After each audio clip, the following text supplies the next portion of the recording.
Hello students, आज हम लोग द अर्थ पढ़ेंगे जो कि एक स्टोरी कहानी है एच.ई. बेट्स के द्वारा।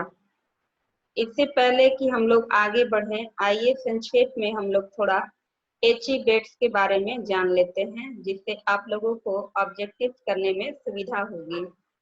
एच.ई. बेट्स का जीवन काल 1905 से 1974 तक रहा और उनका जन्म नॉर्थहैम्पटन, जो सेंट्रल इंग्लैंड में है, वहां हुआ। कहानीकार एच.ई. बेट्स ने गांव के समीप ज्यादा समय बिताया है और इसलिए गांव की जीवन शैली से प्रभावित रहे। उन्होंने एयरफोर्स में भी काम किया। उनकी कुछ प्रमुख रचनाएं रहीं द पर्पल प्लेन 1947 में, द स्कारलेट सोर्ड 1951 में तथा the darling birds of May 1958 में। प्रस्तुत कहानी the earth English country side मतलब ब्रिटेन के गांवों के वातावरण में ढली हुई है। आइए कहानी का थोड़ा सा सारांश यानी कि समरी जान लेते हैं। जॉनसन नाम का एक किसान रहता है जिसका एक लड़का बेंजी होता है। Benji appears to be a simple minded person। Benji एक साधारण दिमाग का लड़का प्रतीत होता है। appears to be मतलब प्रतीत होना। कहानी में एक मोड़ तब आता है जब वह सिंपल माइंडेड बेंजी स्वार्थी और धूर्त के रूप में बड़ा होकर अपने ही माँ बाप को घर से निकाल बाहर करता है। इस कहानी में माँ बाप का आलस्य भी बीच में उभर कर सामने आता है। The earth opening line is. The earth कहानी इस पहली लाइन से शुरू होती है। All that the Johnsons had was the earth. Very often it seemed as if it were all they had ever had। मतलब जॉनसन के पास जो कुछ भी है वह उसकी सिर्फ जमीन है। हर बार ऐसा लगता था बस इतना ही उनके पास हमेशा रहा है।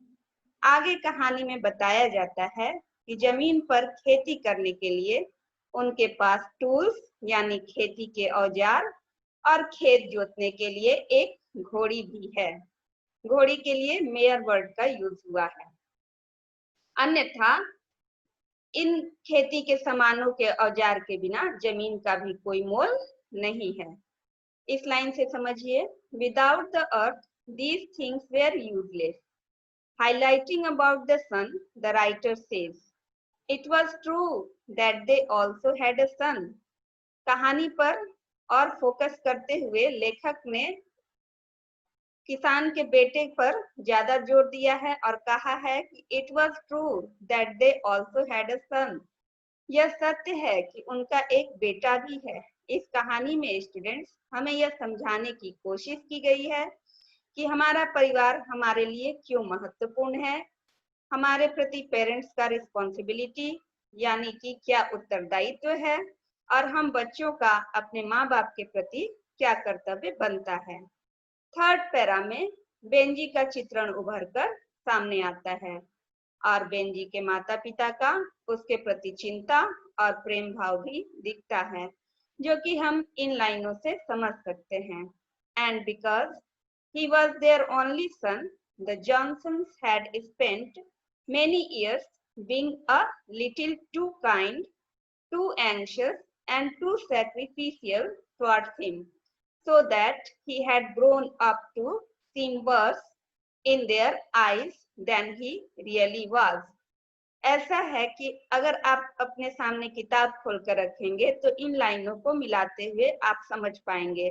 मैं इम्पोर्टेंट लाइन यहाँ रखती जा रही हूँ और मतलब बताते जा रही हूँ। तो इन लाइनों का मतलब है हम इस प्रकार से समझ सकते हैं, क्योंकि बेंजी उनका इकलौता संतान था, इसलिए उसके माता पिता उसके प्रति बहुत ही वर्षों तक दयावान, चिंतित और सब कुछ न्यौछावर करते रहे, जिसकी वजह से बेंजी का बड़ा होकर उनकी नजरों में और बुरा लगना यथा ही संभव था। इस कहानी के चौथे पैराग्राफ में हम यह देखते हैं कि बेंजी को उसके माता पिता एक डॉक्टर के पास ले जाते हैं अब लाइन आता है बुक में कि दिस डॉक्टर हैड परसुएडेड, मतलब कि कन्विंस किया, मनाया। This doctor had persuaded them that he needed interest. Interest मतलब दिलचस्पी या रुचि। That would strengthen his mind. It would be good if they gave him something to do, some occupation, यानी कोई काम धंधा, which would help his development. It would help a great deal. Great deal मतलब ज्यादा मात्रा में. If they gave him a special interest to feed his sense of responsibility. You are people on the land, the doctor said. Let him keep hens. अब इस paragraph का पूरा एक बार अर्थ समझ लेते हैं। अर्थ है कि डॉक्टर ने बेंजी के माँ बाप को उसे कुछ दिलचस्पी वाला काम धंधा देने के लिए राजी किया या मनाया। ऐसा काम जो उसकी पर्सनालिटी को आगे विस्तार देगा और उसके सिंपल माइंडेड को बढ़ाएगा।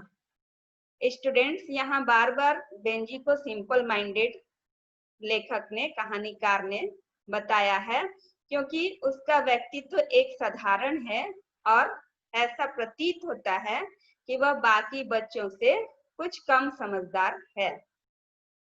डॉक्टर ने कहा कि बेंजी को कुछ खास रुचि वाला काम ही ज्यादा जिम्मेदार बना सकता है और आप तो धरती पुत्र हैं, धरती से संबंधित हैं, तो ऐसा ही कुछ काम दीजिए जो उसके उत्तरदायित्व को बढ़ाए और उसमें उसकी रुचि भी रहे। तो क्यों ना आप उसको मुर्गी पालन का ही काम दे दें। अब तक, 5वां पैराग्राफ, अब तक बहुत सालों से बेंजी मुर्गी पालन का काम करता आ रहा था। लाइन है बुक में, and what the earth was to his mother and father, the hens were to Benji. They were almost all he had. It means जिस तरह से भूमि या जमीन बेंजी के माँ बाप के लिए थी, ठीक उसी तरह से मुर्गियां बेंजी के लिए थीं। They were almost all he had. उसके लिए लगभग वह सब कुछ थी। स्कूल से जब वह घर आता था तो उसी सादगी से जो उसे बाकी बच्चों से अलग करती थी, सब कुछ भूलकर वह सबसे पहले मुर्गियों के दड़बे के पास जाता, उन्हें खाना देता, जैसे मेज यानी मक्का, सीडेड कैबेज, बंद गोभी जो बीज बन जाती है वो, इत्यादि मुर्गियों को वह देता था। अब इस पैराग्राफ की कुछ प्रमुख लाइन्स को समझ लेते हैं। Benji understood the first and last thing about a hen, that it exists for the purpose of laying egg. Exist मतलब दुनिया में इस काम, किसी भी काम के लिए, किसी भी पर्पस के लिए रहना exist कहलाता है। Exist माने रहना। In those days, this simple process had not become scientific, nor had it become highly complicated and commercialized. Commercialized मतलब व्यापार की दृष्टि से, अर्थात बेंजी ने मुर्गी पालन का पहला और अंतिम बात जान लिया था। क्या जान लिया था? कि मुर्गियां पाली जाती हैं अंडे के लिए, और उस समय यह कार्य इतना जटिल नहीं था और न ही इसमें कोई वैज्ञानिक पद्धति की आवश्यकता थी। पारा नंबर 6 में चलते हैं स्टूडेंट्स और देखते हैं इसकी कुछ प्रमुख लाइंस, जिसको आप ध्यान से पढ़ के कहानी को अच्छी तरह से समझ पाएंगे। Para 6 opens with these lines.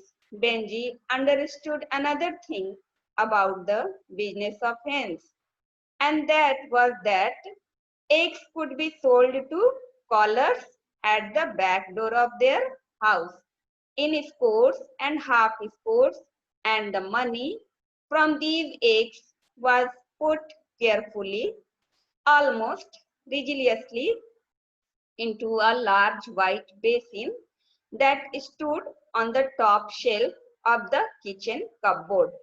Students, आप मेरे पढ़ने के शैली पर भी ध्यान दीजिएगा।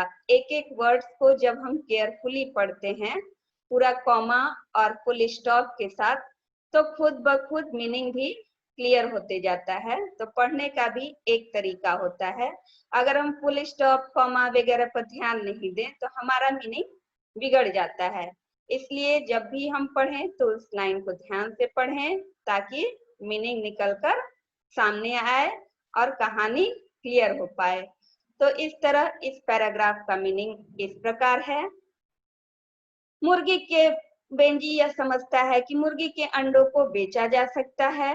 यहाँ स्पोर्ट्स मतलब 20 का एक सेट होता है और इन अंडों से कमाए गए पैसों का बचत बहुत ही जतन से किचन के ऊपर वाले कपबोर्ड में किया जाने लगा। पारा नंबर 7। आइए जानते हैं इसमें क्या है। पारा नंबर 7 में हम जानेंगे कि किस तरह से बेंजी अपने इस व्यवसाय में व्यस्त हो जाता है और कैसे उसने अपने इंटरेस्ट को, जो डॉक्टर ने उसे सुझाया था, उसको उसने काफी विस्तार दिया। अब अंडों को मार्केट में बेचा जाने लगा। अलग अलग तरह की मुर्गियों का अलग अलग घर बना। मुर्गियों के पोषण और सफाई का भी विशेष ध्यान रखा जाने लगा। इस पैराग्राफ को हम कुछ इस तरह से समझेंगे। By this time, the money no longer went into the basin. पहले जो मनी जाता था बेसिन में, जो किचन में रखा था, ऊपर रखाता था, अब वो ज्यादा हो गया। अब मनी सीधा but straight into the bank, अब मनी सीधा बैंक में जाने लगा। अब चूंकि आमदनी ज्यादा हो गई थी इसलिए अब पैसा बैंक में जाने लगा। अब बेसिन में पैसे की कोई दरकार नहीं थी। चूंकि जगह की भी दरकार ज्यादा थी इसलिए बेंजी के माता पिता ने बिना कुछ ज्यादा सोचे हुए उसे थोड़ी जमीन और दे दी अपने ही घर के पिछवाड़े में, जो कि अब तक का सबसे ज्यादा कीमती वस्तु था जो कुछ भी उन्होंने बेंजी को दिया था।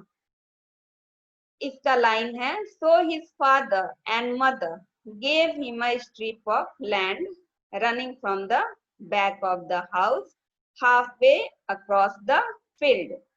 In this way, they gave him something more precious than they had ever given before. For the first time, without fully realizing it, they gave him a piece of the earth. अब चूंकि व्यापार उसका विस्तार कर गया था, Benji ने मुर्गी पालन का सिंपल सा बात समझ लिया था कि मुर्गी पालने में जो इंटरेस्ट तो है ही, और मुर्गियां होती हैं अंडे देने के लिए, अंडा होता है मार्केट में सेल करने के लिए। अब धीरे धीरे घर के पिछवाड़े से मार्केट का उसने व्यापार शुरू किया, तो वो व्यापार आगे बाजार तक बढ़ता गया। और जब बाजार तक बढ़ने लगा तो उसके मम्मी पापा ने देखा, बेंजी के फादर एंड मदर ने, कि अंडा तो काफी सेल हो रहा है, तो क्यों ना मुर्गियों को संख्या और बढ़ाने के लिए थोड़ी सी जमीन दे दी जाए। तो उन्होंने बेंजी को थोड़ी सी जमीन भी दे दी। यहाँ तक हम लोगों ने इस कहानी को पढ़ा है। नेक्स्ट टाइम अगले वीडियो में मैं आगे का पैराग्राफ समझाऊंगी। मेरा सलाह ये है कि आप लोग कम से कम रेनबो पार्ट 2 की पुस्तक ले लीजिए, और जब मैं नेक्स्ट वीडियो बनाऊंगी तो आप अपनी पाठ्य पुस्तक भी खोलकर साथ में बैठिएगा। धन्यवाद।